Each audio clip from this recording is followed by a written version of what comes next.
Hi friends, మీకు ఈ video నచ్చితే లైక్ చేయండి, సబ్స్క్రైబ్ చేయండి.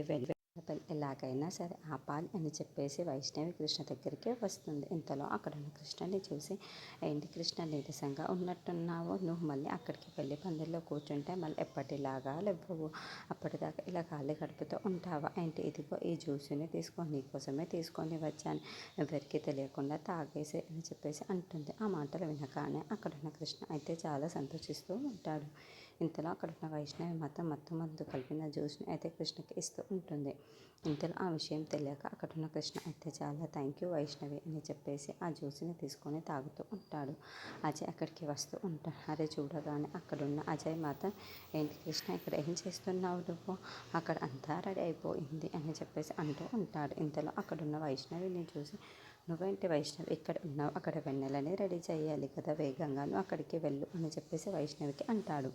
ఆ మాటలు వినగానే అక్కడున్న వైష్ణవి అయితే, సరే మామయ్య నేను అక్కడికే బయలుదేరుతున్నాను అని చెప్పేసి అక్కడి నుండి వెళ్ళిపోతూ ఉంటుంది. ఇంతలో అక్కడున్న కృష్ణ మాత్రం వైష్ణవి తెచ్చిన జ్యూస్ని అయితే తాగుతూ ఉంటాడు.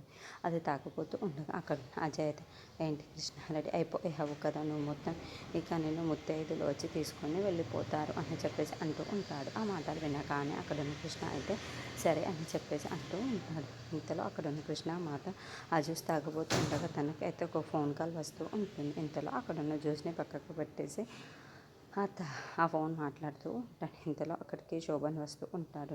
ఏంటి కృష్ణ ఏం చేస్తున్నా అని చెప్పేసి శోభన్ కృష్ణని అడుగుతూ ఉంటాడు. ఆ మాటలు వినగానే అక్కడున్న కృష్ణ అయితే, ఇదిగో ఈ జ్యూస్ తాగుతున్నాను అని చెప్పేసి అంటాడు. ఆ మాటలు వినగానే అక్కడున్న శోభన్ అయితే, ఏం చేస్తున్నావు కృష్ణ, ఇప్పుడు జ్యూస్ తాగటం ఏంటి, పెళ్లి పందిరు అందరు నీకోసం ఎదురు చూస్తూ ఉంటే నువ్వు ఇప్పుడు ఇంకా ఈ జ్యూసులు ఏమీ వద్దు అని చెప్పేసి శోభన్ కృష్ణ అని